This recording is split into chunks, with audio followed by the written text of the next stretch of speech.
recently you launched the metaverse with Paris Hilton for the Paris, February. yes. Yeah, how is it going?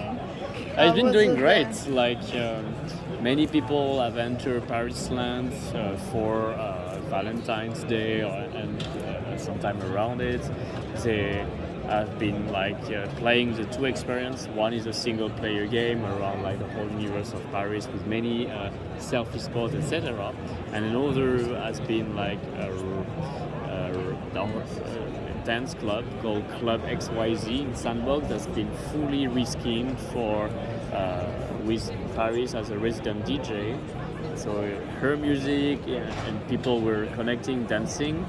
They had shared a lot of moments over social media, taking selfies, group pictures, enjoying, playing fun. And the month is not finished, but as people play and engage in those experiences, they complete quest.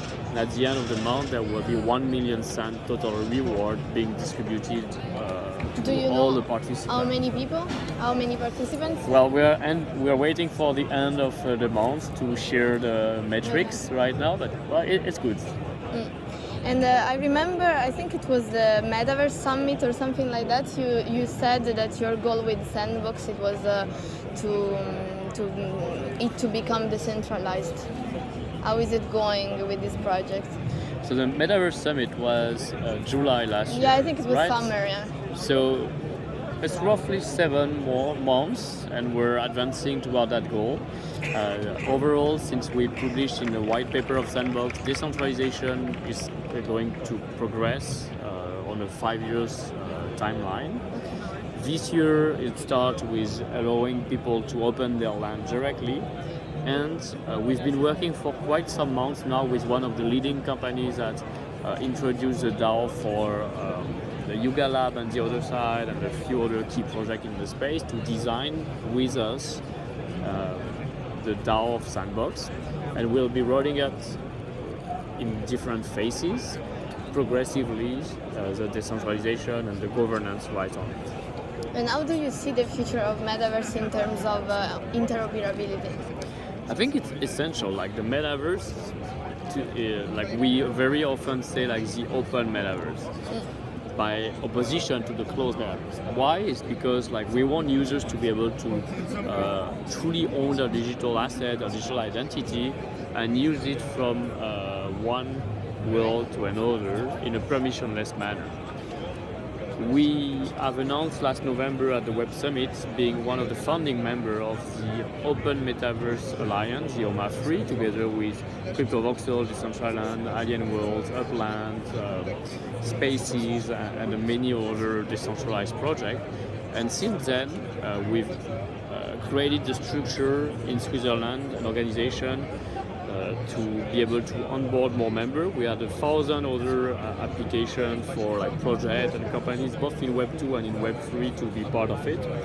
We had a few board meetings and introduced the first working group around portaling and mapping, around digital identity and reputation, and also some legal and regulation and compliance topic as well across different worlds. Those are going to be ongoing conversation. There will be paper published at the end of it, and it's always all the projects contribute on goodwill based on their time and their resource. But I always see the energy from those actors, both Web 2 and Web 3 now, to come up with solutions and to build overall that mission. And will probably take several years technically to achieve it, but the first groundwork is done. And apart from decentralization and interoperability, what are your goals for Sandbox in the future? Well, our goals are very much the same as the beginning. We want to empower creators to bring life to their imagination, make content creation as accessible to everyone, and enable creators to truly monetize the content they build. And I think we're one step closer this year, since now creators will be able to publish directly on their land, open their experience, grow their community, monetize it, implement NFT-based mechanics for the monetization or gating access content or enhancing access or experience through NFTs. And we will continue to support that creativity by improving the tools to enable more fun experiences with more multiplayer, more social, as well as more immersion with video and audio streaming or visual effect. And all of that has been shown in some video teaser of the new game maker we released earlier this year on our social media channels. And how do you see the future of NFT adoption? I think like NFT is a technology. At the end of the day, people are thinking of it like how it is about experience, how it is about like benefits or utilities.